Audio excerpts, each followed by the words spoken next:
Today I'm going to give away a free t-shirt, bring a Comic Hero Throwdown Showdown fight, reveal the books I bought this week, and, if I screw up, a blooper reel. Yay, yay! Happy Easter, everyone! I'm Victor, and you are watching a Comic Hero Show.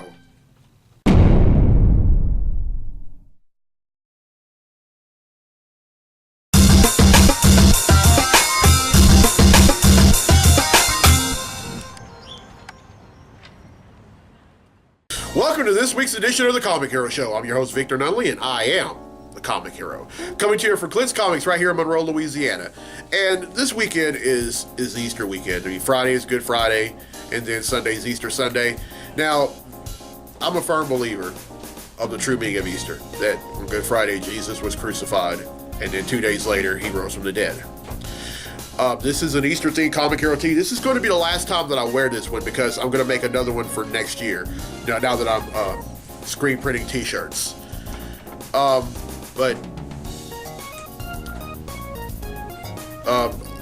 Yeah.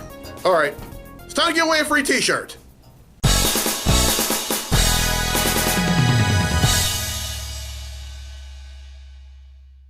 All right, last week's episode, I asked, what is the Flash's occupation when he's Barry Allen?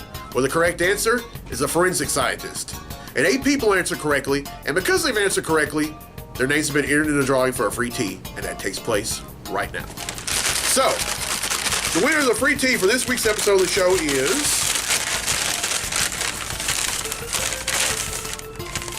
Liz Newberger from Monroe, Louisiana. So congratulations, Liz. You win yourself a free Comic Hero tee.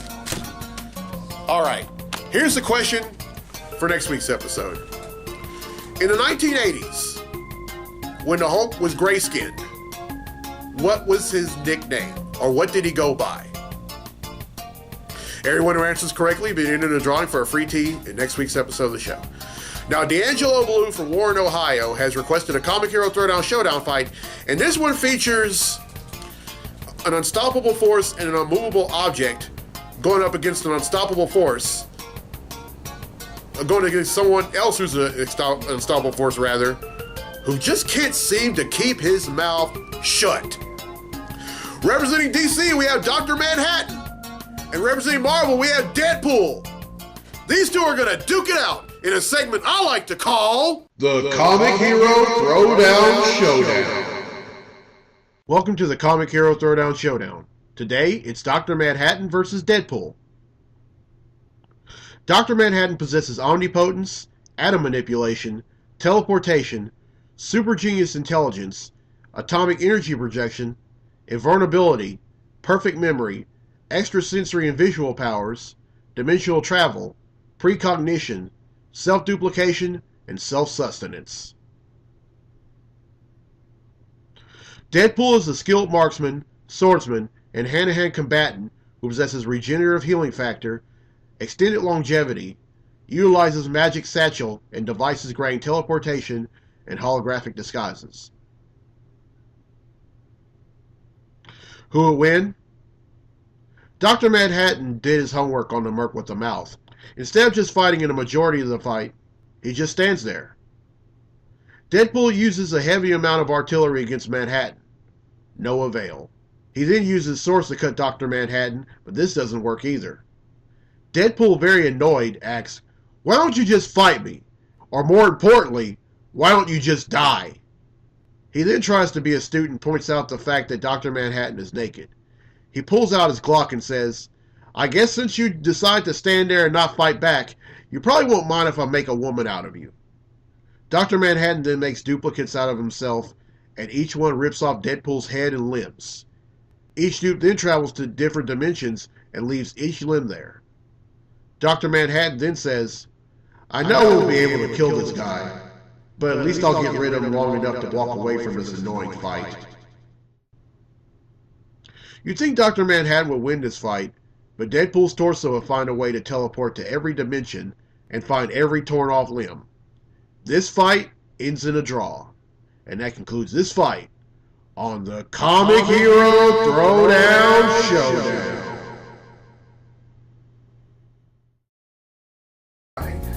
Well, I hope you enjoyed a Comic Hero Throwdown Showdown fight. And if you have a request for future episodes, contact info is down there.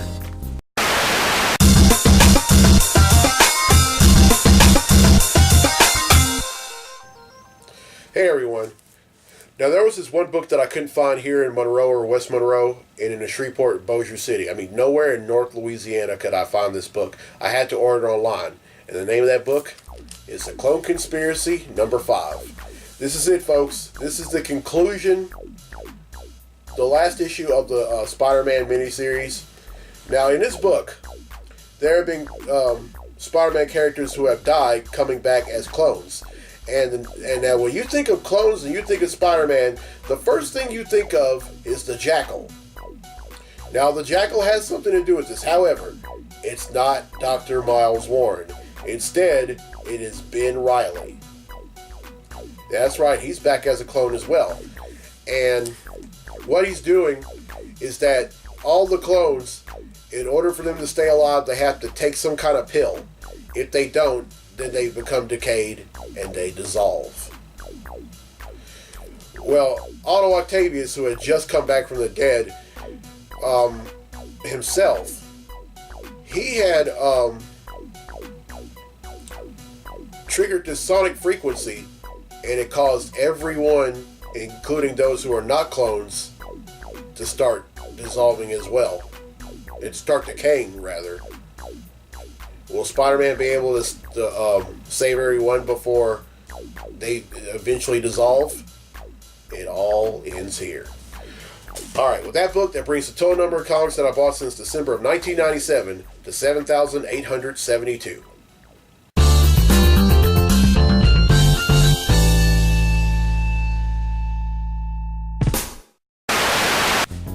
Alright then, let's get to the comics I bought this week. Comic books I bought this week. Alright, I have 5 issues of the same book, and that book is Uncanny Avengers. And I have Uncanny Avengers number 18.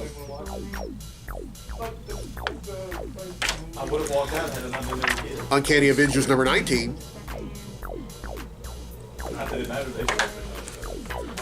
Uncanny Avengers number 20.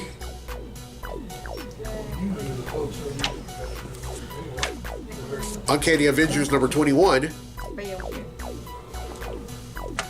And Uncanny Avengers number 22. Now, I would be very astute if I were to say that I'm very behind on this book, but yeah, but it's a great book. It's the Unity Squad that consists of mutants, Inhumans, and non-mutants. It was led by Captain America, but you know he's kind of turned his back on him. And that's all going to lead to Secret Empire, which comes out this summer, and I cannot wait to read that book. All right, next up is Wonder Woman number 20. Now, I love what Greg Rucka is doing on this book. He's separating one story arc from another with the odd number of books being penciled by Liam Sharp and the even number of books being co-penciled by Nicola Scott. The first story arc was called The Lies, and the odd number of books, and the even number of books, it was year 1. In the second story arc, it was called The Truth, and in the odd number of books, and the even number of books, it was called Godfall. Now, I just love what Rucka is doing. I mean, it works. I mean, one thing about Greg Rucka, anything he writes, whether it been Wonder Woman in the past, whether it been Batman, even when he wrote Superman back in 2005, it worked.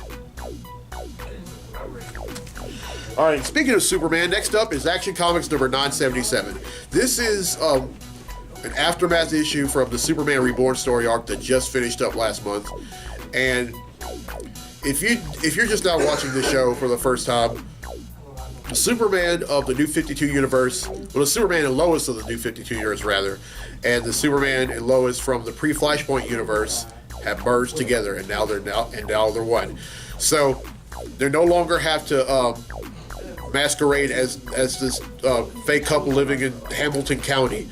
They can move back to Metropolis and resume their lives as Superman and Lois Lane. Well, Superman / Clark Kent and Lois Lane, rather. And, yeah. All right, next up is The Flash, number 20. Now, we find out in the last issue that supposedly Iris West is an agent of the black hole, and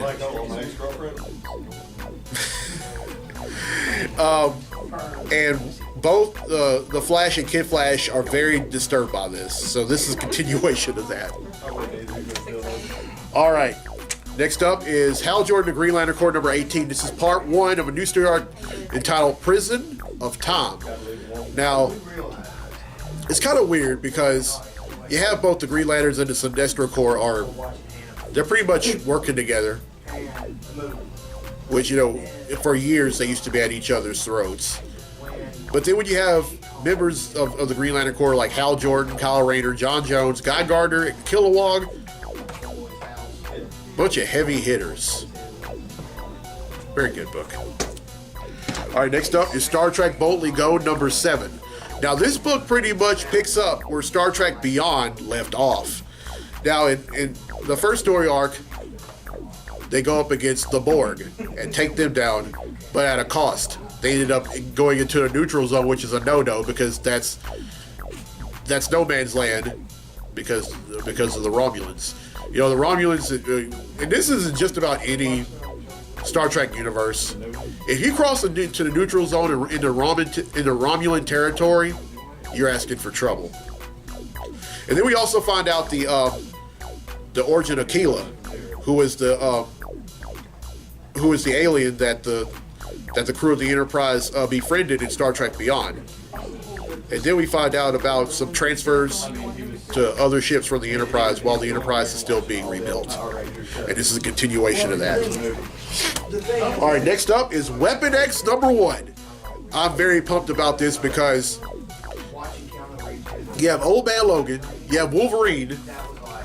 Well, no, Wolverine's not a part of this book. You have Old Man Logan, you have Lady Deathstrike, then you have Sabretooth and Sabretooth, Domino, and one of my favorite characters, Warpath.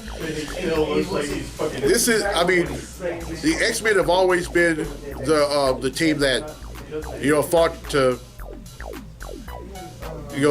fight for mutant rights.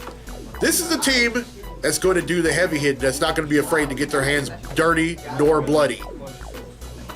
They're here to eliminate threats by any means necessary. All right, next up is X-Men Blue, number 1. Now, I'm also excited about this book because this is a new beginning for the 5 original X-Men who are time displaced. Of course, you have Cyclops, Marvel Girl, Iceman, Beast, and Angel.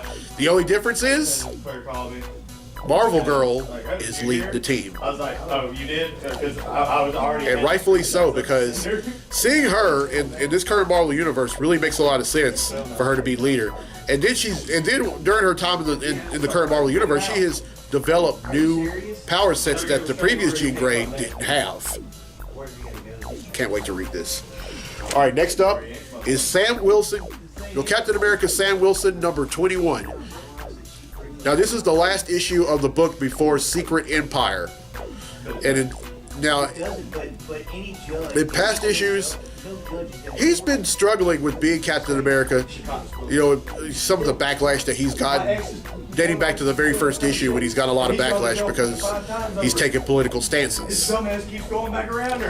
And now he's finally at wit's end. And could this be the end of Sam Wilson being Captain America? We find out in this issue.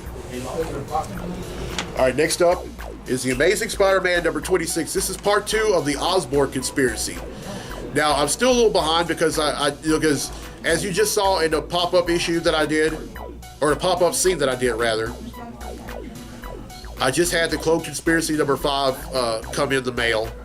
So as soon as I read that, I'll be able to go ahead and read and get caught up with this book. Dan Slott has been writing this book since 2008. It was him and several other writers, but Dan Slott was that one mainstay who did. Because there were other writers like Zeb Wells and Bob Gale who were writing the book, But Slott made things really happen when he decided to write the book on his own. And then finally, New Superman number 10. This is part of a story arc called Coming to America, where the Superman of China comes to Metropolis and starts to be tutored by our Superman. And there have been a lot of stuff, followed. Now, for those of y'all who know, this Superman from China, his real name is Kong Kanan, and he was actually a bully before he ended up going to a lab and gaining powers, the same power sets that Superman has. And he was also a rookie member of the Justice League of China, and he's gotten into a little trouble, made them mad, but now he's starting to get the hang of things. All right, that's 15 I bought, which brings the total number of comics that I bought since December of 1997 to 7,887.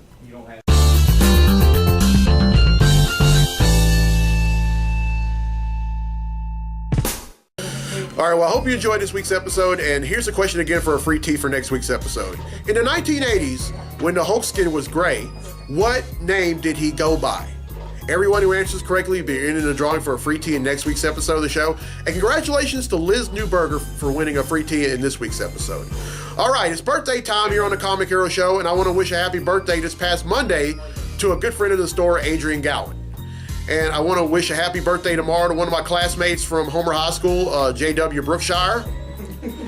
And I want to wish a happy birthday this Saturday to my homeroom second grade teacher, Karen Lee. Happy birthday, Mrs. Lee. All right, getting real close, folks. It won't be too long until I get to 8,000 comics, and I might not get to it next week. I might not get to it this month, but it's coming. And then also look out for episode 162 at Louisiana Comic Con. I'm really pumped. I mean, the lineup of guests that are going to be there is completely star-studded. I've already bought my ticket. I'm ready to go. I mean, my get up for. Tell them to play Freebird. All right, well, that's all I have. I'm Victor Nutley. I'm the Comic Hero. I'll see you next week for episode 161 right back here at Clint's Comics. So till then, be safe, be blessed, be a hero, and happy Easter, everyone. Thanks for watching.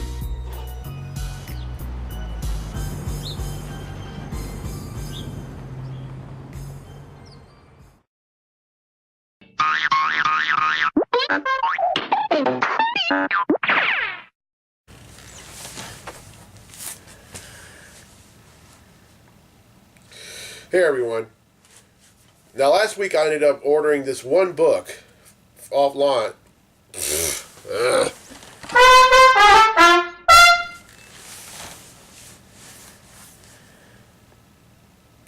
Hey everyone. Now last week I ended up ordering this book online. Oh, dang it.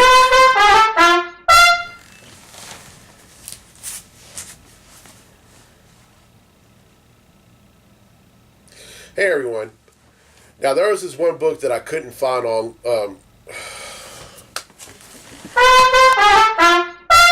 They're called with the combo with the fries. Yeah, right. Yeah, because they got the two different flavors. Today I'm gonna give away. All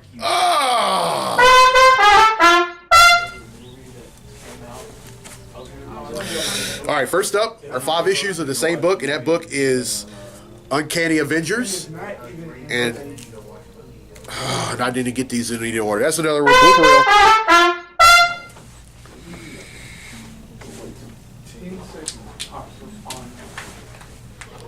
All right, well, I hope you enjoyed this week's episode, and here's a question again for a free tee for next week's episode of the show.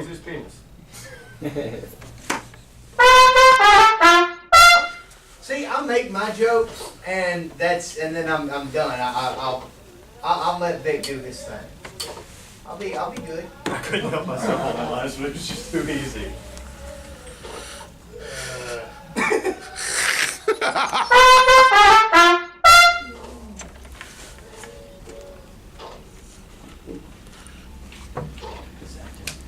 Nope. All right, well, I hope you enjoyed this week's episode. And here's a question again for a free tee for next week's episode. What is the Hulk's nickname in the 80s when his skin was gray? No, that was too long.